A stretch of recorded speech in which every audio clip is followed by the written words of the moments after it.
Irmãos,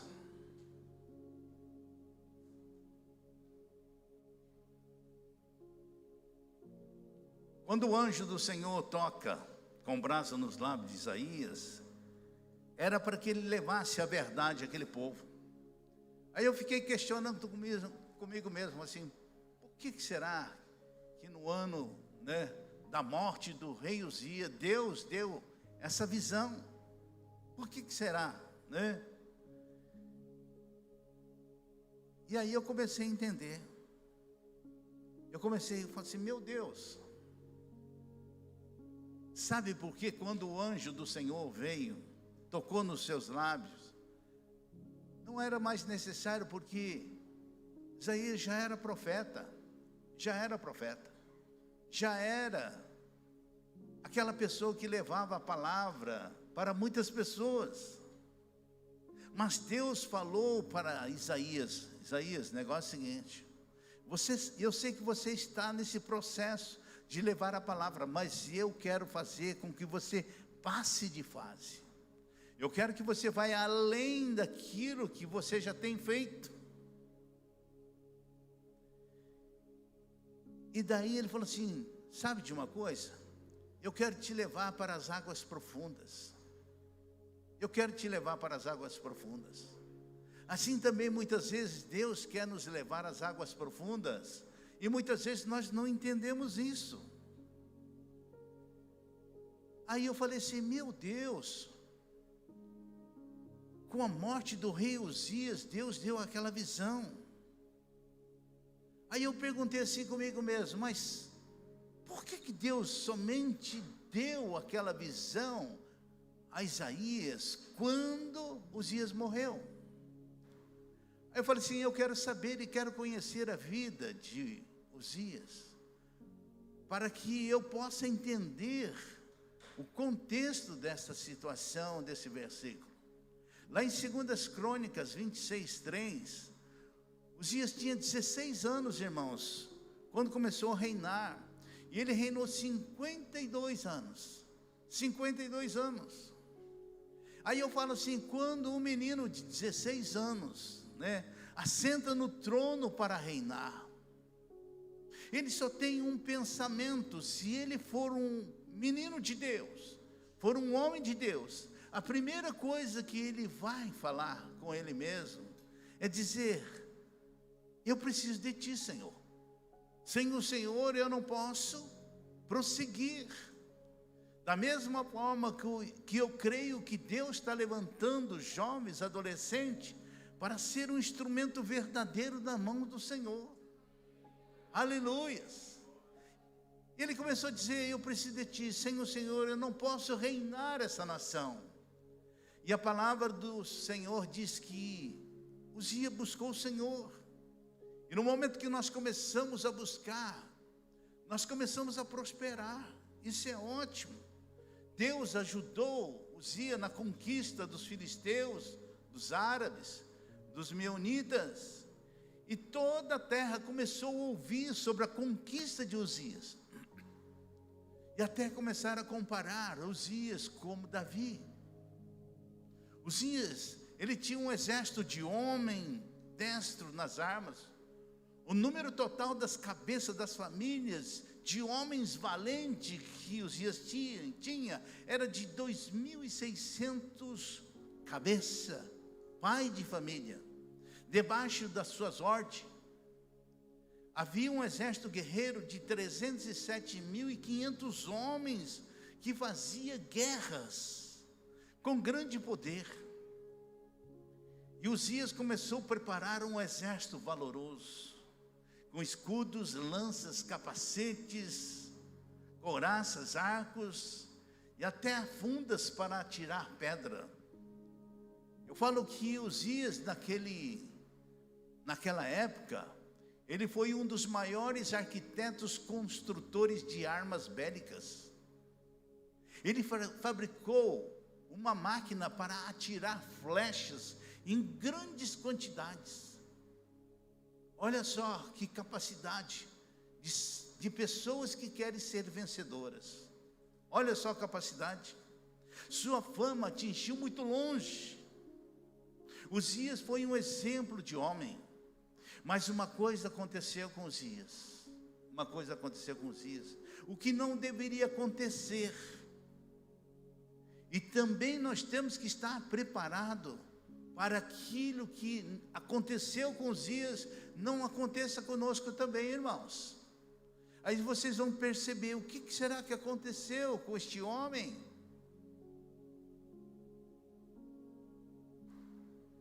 Lá em 2 Crônicas 26, 16, diz assim: mas havendo-se já fortificado, exaltou o seu coração para a sua própria ruína.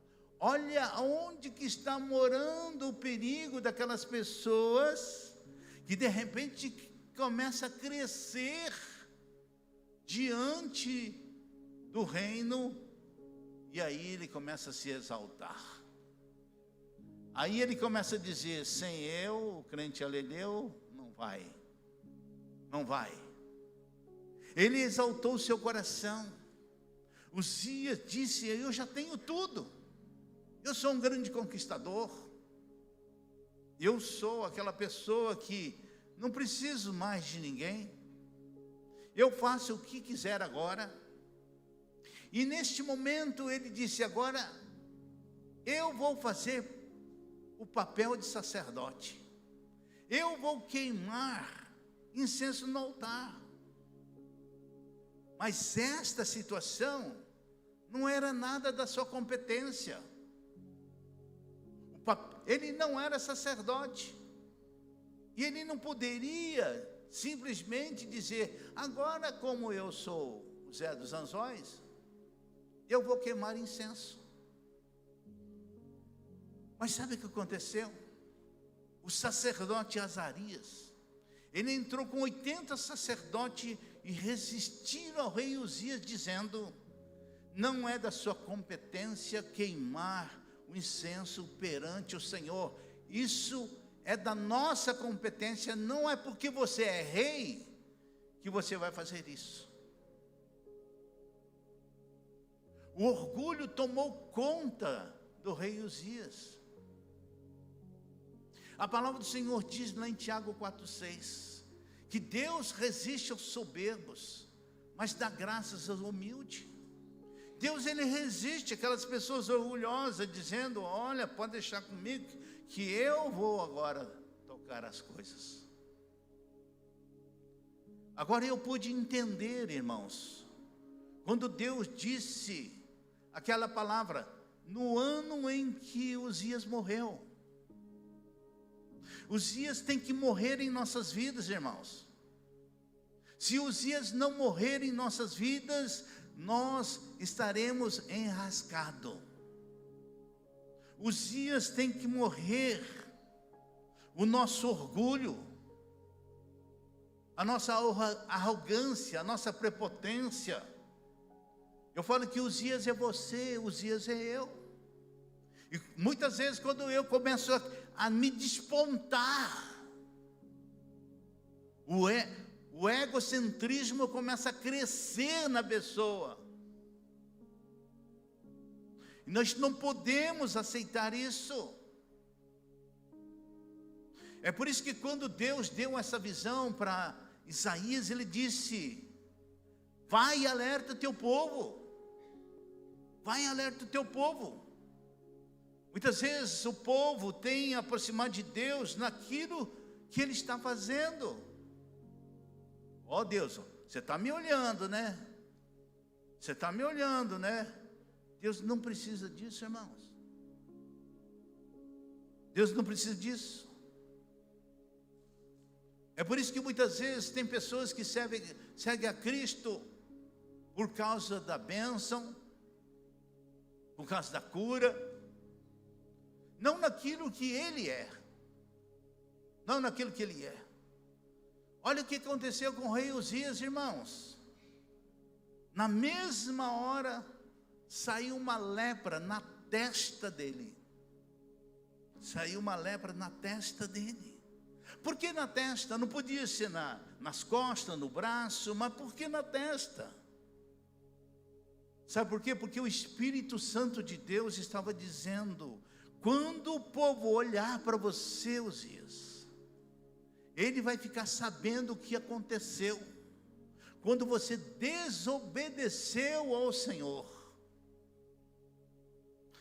Quando nós erramos, irmãos, nós temos que nos arrepender. Muitas vezes, dentro do ministério tem ciúmes também. Tem ciúmes. Se um começa a despontar, né, a coisa começa a tomar um rumo diferente. Tem ou não tem? É por isso que muitas vezes a gente tem que ficar preocupado. Começa a criar as panelas. Como a Bíblia fala, né? Eu sou do Apolo, né? Eu sou do pastor, aí eu sou do fulano, sou de Beltrano. Não, irmão, nós somos de Jesus Cristo. Aleluias. Nós temos que ter visão, irmãos. Nós temos que ter discernimento. Não tem avivamento sem arrependimento. Não tem, irmãos. Qual a diferença de um crente e não crente? Quando um crente erra, vive em crise. Mas quando um não crente erra, não está nem aí.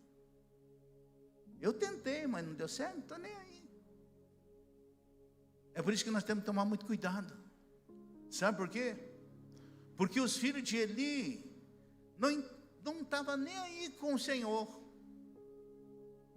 Ele era considerado como filho de Belial. Esses dois levitas, irmãos, era tão infiel ao Senhor, que ele não se preocupava com o ministério do pai dele. Não se preocupava.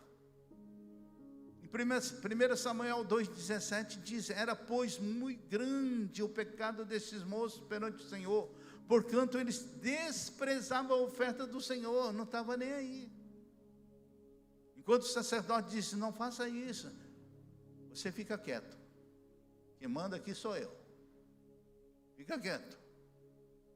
É por isso que fala que lá em Jeremias 42:10, maldito aquele que fizer a obra do Senhor relaxadamente. Maldito é aquele homem que faz as coisas de qualquer forma, de qualquer maneira, não tendo a direção do Espírito Santo de Deus na sua vida.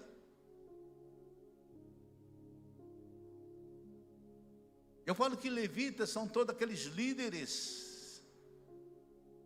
da igreja, e não somente os músicos, né?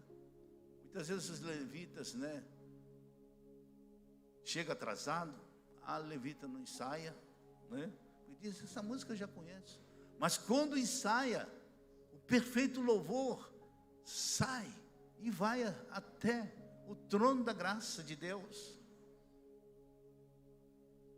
Eu sempre falo que os levitas, não somente os levitas, mas todos nós, temos que ter um compromisso diante do Senhor. Nós temos que ter a fidelidade nos dízimos, nas ofertas. E se você não for nesse pequeno aspecto que você acha que é grande, pode ter certeza que as coisas começam a tomar um rumo totalmente diferente na tua vida. Está trazendo fogo estranho no altar. Olha o que Deus falou para Samuel: eis que vou fazer uma coisa em Israel, lá em 1 Samuel 3:11. Eis que vou fazer uma coisa em Israel, a qual todo que a ouvir, lhes tirarão ambos os ouvidos. Deus estava dizendo, irmãos: se não consertar a tua casa, eu não vou ter piedade. Se você não consertar a casa, eu não vou ter piedade. Porque Deus estava já dizendo a Eli: tu está honrando mais os teus filhos do que a mim. Está honrando mais aos teus filhos do que a mim. Para os teus filhos, né? Para você, os teus filhos gosta de engordar das melhores oferta que são me oferecido. É por isso que Deus mudou aquilo que ele tinha prometido para a descendência de Eli. Lá em 1 Samuel capítulo 2, versículo 30, ele disse assim: portanto, diz o Senhor Deus de Israel, na verdade dissera eu que a tua casa e a casa de teu pai andaria diante de mim perpetuamente. Porém agora diz o Senhor, longe de mim tal coisa, porque aos que me honram honrarei, porém aos que me desprezam serão desmerecidos. Ele está dizendo, ó, tudo aquilo que eu prometi com você, ó, pode apagar. Não precisa mais. Não vou mais cumprir isso. Uma prova disso, irmãos, é quando lá em 1 Samuel 4, versículo 1, que quando Israel foi à peleja contra os filisteus, perderam a guerra. Por que perderam a guerra? Porque a presença de Deus não estava mais com ele. E eu vou dizer uma coisa para vocês, irmãos: quando a presença de Deus não estiver conosco, nós vamos perder a guerra. Nós achamos, vamos fazer aí uma festa e tal, mas se a presença de Deus não estiver, Deus não vai estar. Você pode fazer de tudo que você quiser. Era normal quando o povo partia para a guerra, a arca da aliança ia junto, a presença de Deus ia junto. E olha só o que disse lá em 1 Samuel 4:3. Tragamos de Siló a arca da aliança do Senhor, para que venha no meio de nós e nos livre das mãos dos nossos inimigos. Eles pediram, irmãos, para trazer a arca de Siló, mas ninguém foi a Siló em busca da presença de Deus. Ele pediu para trazer, mas ninguém foi. Deus vem falando assim, não, que Deus venha a mim. Ó, está de brincadeira? Deus vem a mim? Oh, eu que tenho que ir lá, não é? Ou mudou a configuração agora? Traga de Siló. Traga de Siló. Mas por que eu não tenho a capacidade de ir até Siló? Por que eu não tenho essa capacidade de estar lá buscando a Deus? Por quê, irmãos? Daí Hofines e Finéias ficou lá, cadê a arca? Cadê a arca? E quando a arca da aliança chega, irmão, o povo gritou, pulou, rompeu em grandes brados e ressoou a terra. Aí os filisteus começaram a ouvir aquela voz de júbilo. Disseram, que voz de grande júbilo é esse que está acontecendo no arraial dos hebreus? O que está acontecendo? Então eles souberam que a arca da aliança era vinda do arraial. Mas eles esqueceram, irmãos, que o grande general filisteu disse, também nós temos um Deus, minúsculo, mas não importa. São 11 contra 11. O jogo acaba quando o juiz apita. Vamos para a guerra. Moral da história, irmãos. O povo de Deus perdeu a batalha e mais 30.000 homens foram mortos. Já pensou? 30.000 homens foram mortos, irmãos. E aí deu aquela palavra, e acabou. A presença de Deus foi. A presença de Deus foi. O mensageiro chega correndo até Eli e diz, Israel fugiu diante dos filisteus, houve grande morticínio do povo, e também seus 2 filhos, Hofines e Finéias, foram mortos. A arca da aliança foi levada. Ao fazer essa menção da arca de Deus, ele estava sentado na cadeira, e de repente ele caiu para trás, quebrou o pescoço e morreu. A sua nora, a mulher de Finéias, estava grávida. E quando soube da notícia, deu à luz a seu filho. E colocou o nome do seu filho de Icabô, dizendo, foi-se a glória de Israel. Foi-se a glória de Israel. Isto ela disse porque a arca de Deus foi tomada por causa do seu sogro e do seu marido. Eu falo assim, Deus não esconde nada de nós, irmãos. Deus não esconde nada de nós, não. Ele é muito claro nas nossas ações. Só os tolos que não aprendem com os erros dos outros, esses são os verdadeiros tolos. É por isso que quando as pessoas estão errando, preste atenção. Opa, será que isso é caminho de Deus de verdade? Será que eu, como conhecedor da palavra, eu não tenho discernimento que aquilo que a pessoa está fazendo não é de acordo com a vontade de Deus? Nós temos que ter esse discernimento, irmãos. Se nós não tivermos esse discernimento, as coisas começam a complicar.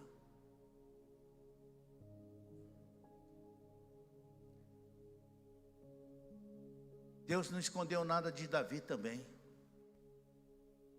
Davi, quando buscou a arca de Deus, construiu um carro novo. Puseram a arca em cima para levar à casa de Abinadab. Davi e todo Israel estava se alegrando perante Deus, com todo empenho, cânticos com harpas, alaúdes, tamborins, símbolos, trombetas, estava festejando. Mas quando chega na eira de Quidom, o que aconteceu? Uzá estendeu a mão na arca porque os bois tropeçaram. Então a ira do Senhor se acendeu contra Uzá, e este foi ferido de morte. Davi ficou tão desgostoso, que não trouxe a arca para a cidade dele. Ele pediu para que levasse a casa de Obed-edom. Mas 3 meses que a arca ficou na casa de Obed-edom, começou a prosperar em tudo. Tudo aquilo que Obed-edom estava fazendo estava sendo próspero. Então o povo correu e disse assim para Davi: olha, Obed-edom está prosperando e tudo, porque a presença de Deus estava lá. Falo para você, se a presença de Deus estiver na tua casa, se a presença de Deus estiver na tua vida, você vai prosperar, irmãos. Você crê nisso ou não? Você crê nisso ou não? Por que muitas vezes nós ficamos estacionados? Porque nós não estamos buscando mais a presença de Deus na nossa vida. Nós estamos mais preocupados com aquilo que está acontecendo conosco do que aquilo que Ele pode fazer conosco, irmãos. Essa que é a realidade.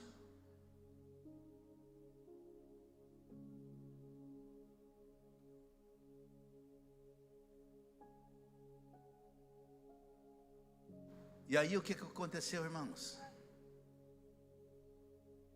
Davi, ele disse: eu vou buscar essa arca. Mas aí ele lembrou de uma coisa. A primeira coisa que eu fiz, eu errei. Sabe por quê? Porque Deus não falou para Davi fazer um carro.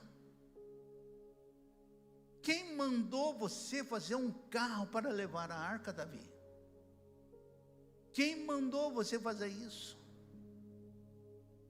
Você sabe que ninguém pode levar a arca de Deus senão os levitas.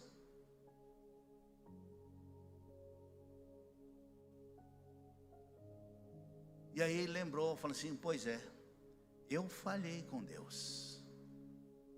Eu falei com Deus. Da mesma forma que Uzá errou, Davi errou. Mas ele reconheceu o seu erro. E muitas vezes, quando nós estamos errando, quando nós erramos, nós não reconhecemos que nós estamos errando. Não reconhecemos.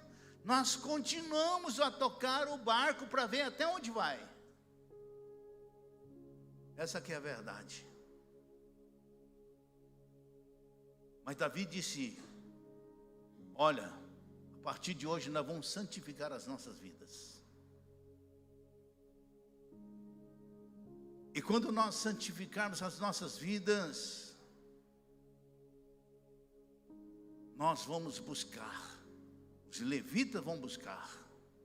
Davi entendeu que não é da forma como nós queremos, mas é da forma como Deus quer. O povo inverte a situação. Não é da forma como nós queremos, mas é da forma como Deus quer. É por isso que nós temos que estar alinhados com a vontade de Deus. Ele disse, olha, vamos santificar. E eles santificaram, pôs sacerdote levita para fazer subir a arca do Senhor, Deus de Israel. E os filhos dos levitas trouxeram a arca de Deus nos ombros, pelas varas, que nelas estavam como Moisés tinha ordenado. Moisés já tinha dito, não tente fazer de uma forma diferenciada. E muitas vezes as pessoas tentam fazer as coisas que Deus não mandou. Deus não mandou. Davi disse, não vivo sem a presença de Deus. Pergunta lá para o teu irmão, você vive sem a presença de Deus? Ou você quer fazer da forma como você gostaria de estar fazendo? Você vive sem a presença de Deus? Sabe o que Davi fez? Davi ia vestido de um manto de linho fino, com todos os levitas que levavam a arca. Sabe o que Davi vinha fazendo? Ele vinha dançando, né? Folgando, dançando. Aqui que Mical criticou Davi. Disse, você está humilhando diante deste povo? Davi disse assim, eu não estou me humilhando diante desse povo não, mas eu estou me humilhando diante do meu Deus pelo erro que eu fiz.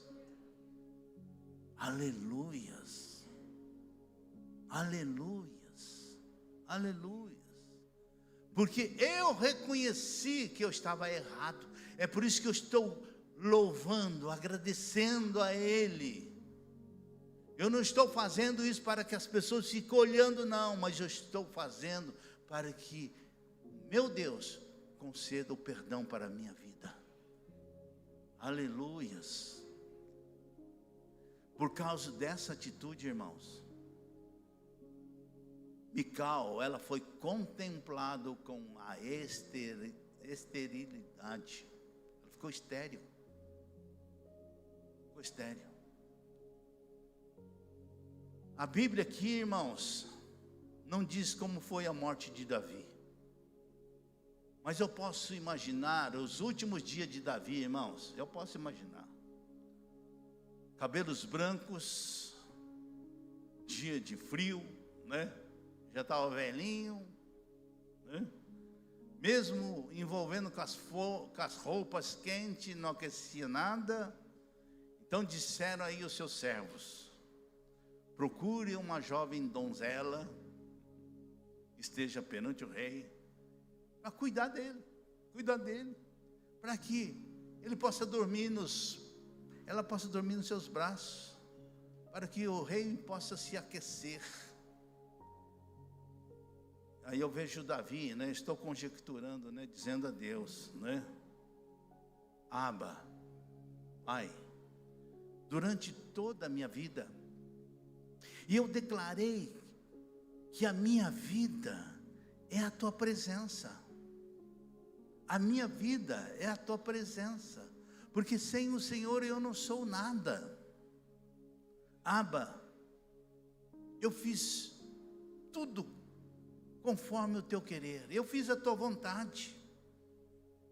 Eu quero estar nos teus braços, Pai. Eu imagino Davi contemplando o Senhor, dizendo, Abba, estou pronto.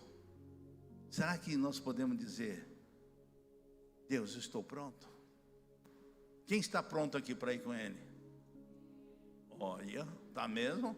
Está pronto para ir com Ele? Ah não, eu nem casei ainda, né? nem estou namorando ainda, né?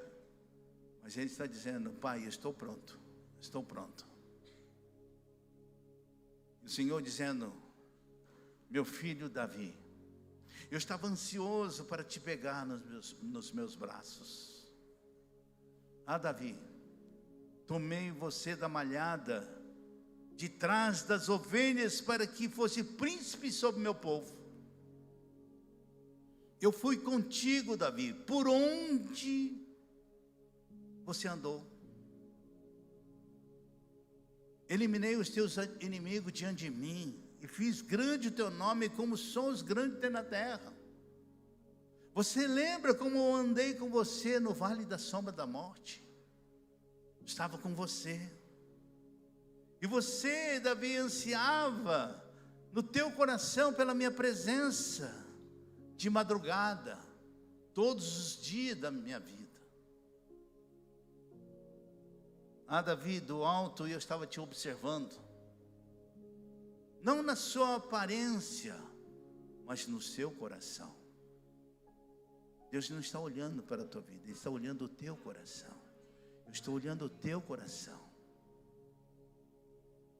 Muitos te chamaram de grande general, muitos te chamaram de matador de gigante, mas eu quero dar o último título para você.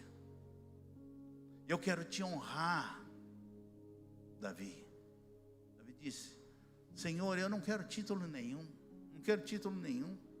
Eu não sou merecedor de título nenhum, mas eu quero deixar registrado que você, Davi, é o homem segundo o meu coração. Oh, aleluias. Oh, Ramachande Comanabias. Você é o homem segundo o meu coração. Esse título não foi dado para ninguém, nem para Moisés, nem para Elias, nem para Pedro, nem para Paulo. O único que recebeu esse título disse: você é o homem segundo o meu coração. E quando ele disse isso, eu vejo os anjos levando o espírito de Davi nos braços do Senhor, porque Davi era apaixonado por Deus. É o homem que mais orou na Bíblia, irmãos. É o homem que mais orou. Ele acordava orando, de tarde, de noite, de madrugada, ele estava orando. Eu falo que a oração é o avivamento. Sem oração não é nada. Aquilo que eu falei, de repente tem 12, 13 anos, pessoas que aqui na igreja, quem sabe 6, 7, 2, quem começou, mas nunca foi numa reunião de oração.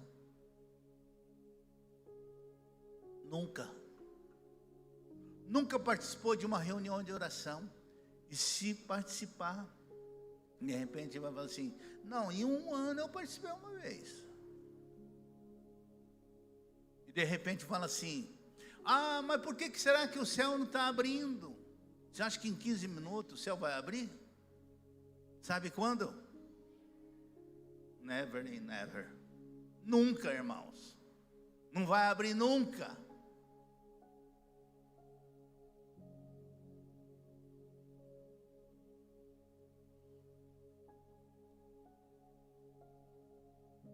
Eu não quero terminar como Uzias terminou. Você quer? Você quer terminar como Uzias terminou? Você quer terminar como Eli terminou? Mas eu quero terminar como Davi terminou, almejando sempre a presença do Senhor. Uzias começou bem, irmãos. Se você não entendeu o contexto, Uzias começou bem. Começou bem, mas o seu orgulho, a sua arrogância, sua prepotência o destruiu. Ele queria fazer aquilo que não era da sua competência. É por isso que eu falei que o próprio sacerdote Azarias, com mais 80 sacerdotes, resistiram ao rei Uzias, dizendo: não faça isso. Continue como um rei. Não tente ser aquilo que você não é. Não faça aquilo que não é da sua alçada.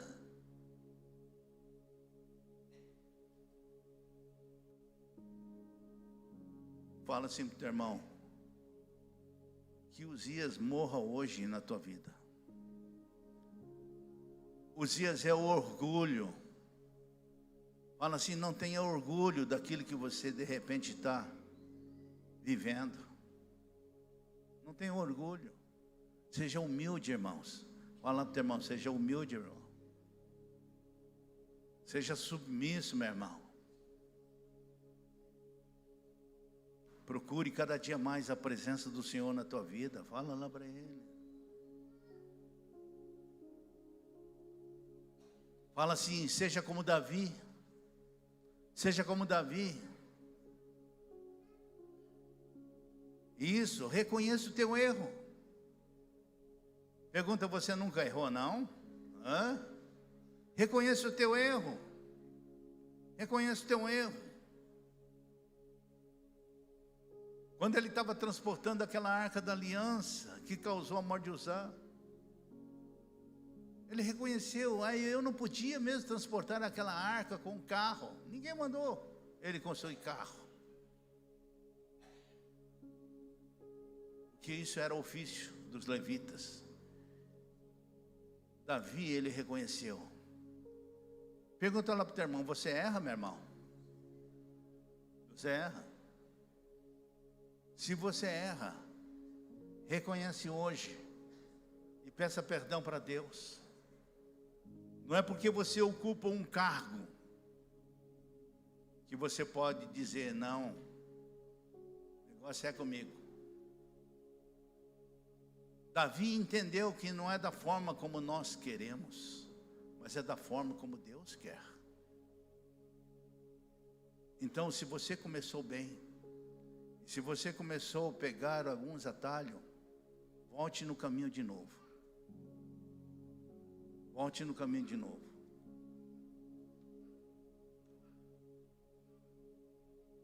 É por isso que quando Davi dançou perante a arca, a mulher dele falou assim: você está humilhando diante do povo? Você não está humilhando diante do povo, não. Estou humilhando diante dos reis, Senhor dos senhores, Jesus Cristo de Nazaré. Aleluias. E aí eu pergunto para você hoje: o que precisa morrer em você hoje? O que precisa morrer em você hoje? O que precisa morrer? Você já pensou nisso? O que precisa morrer em você hoje?